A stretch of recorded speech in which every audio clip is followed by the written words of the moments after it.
this is not the video I expected to do, but this is the video that I'm doing.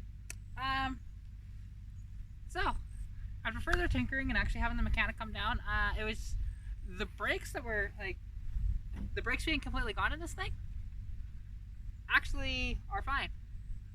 Turns out, it wasn't the master cylinder at all. It was just rusty line, like just rust on some of the pivot points. So sprayed those WD-40 and the brake was hanging up a little bit. It still hangs up a tiny bit, but with further screwing around with it around here, should be able to get it just fine.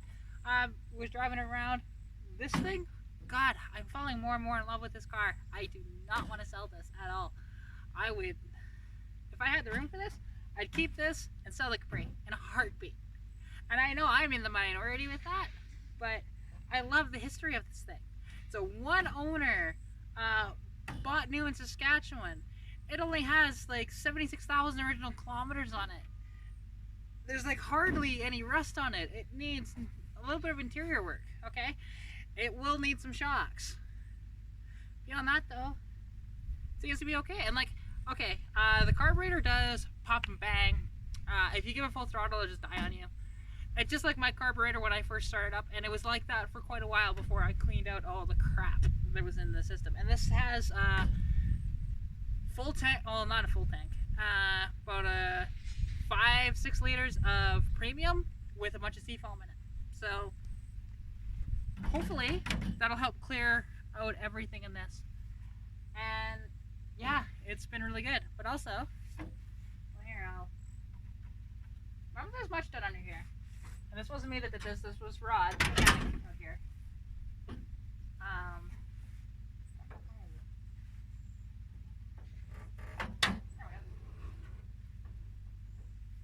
Alright, well, again, it's not much updated underneath the hood at all.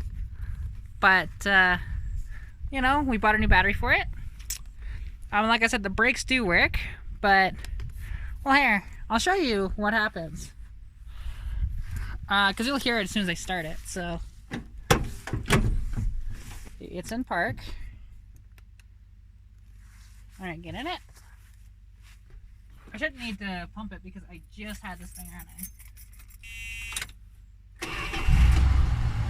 Alright, now you hear it? It's a little loud underneath the hood running, but then when you do, can you hear that?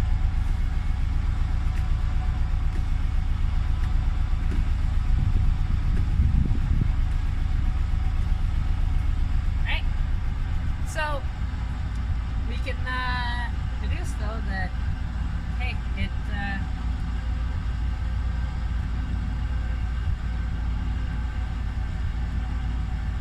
all works. Everything in here works. You know, the headlights work.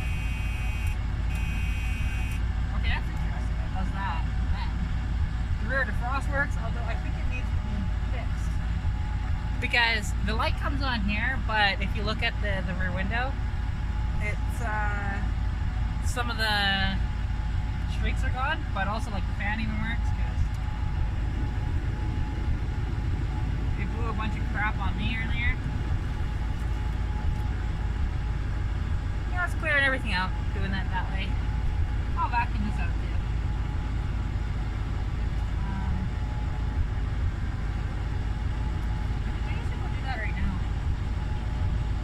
Because I'm tired of messing with the Turismo lock cylinder at the moment. It's being a pain in my ass. I mean, like, you know, the defrost is up here, and it's working pretty well. And the vents, poor dirt and crap in there.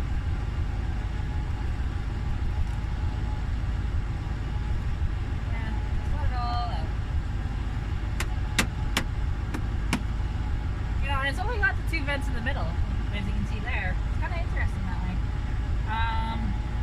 Temperature seems good. Fuel is optimistic, but it's all good. I mean, I was just playing with this thing a little bit, driving it around the yard. I got it up to 40, but then the issue is when I accelerate, if I do hard acceleration on this thing, it'll just bog down. So it'll just take some tinkering with the car, and we'll get it there. So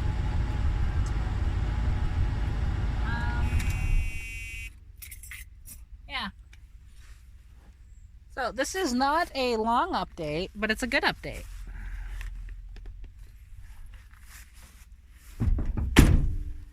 So yeah, fuck, I really wish I had the room for this car. Because if I had the room, she would be mine. I would take this over the Capri any fucking day of the week, honestly. This is just cool. Like, the Capri is cool too in its own way, but this is more my speed. More unique, much more rare. They did make more of these, but there's none left. The Capri, I mean, again, not a lot of those around still anyways, but yeah, it's just cool. So, anyways, I hope you enjoyed this little update here. Very exciting here. And, as always, hope you're staying safe during COVID-19. And hope you have a fantastic weekend. And I'll chat at you later. Okay? Bye! Pikachu!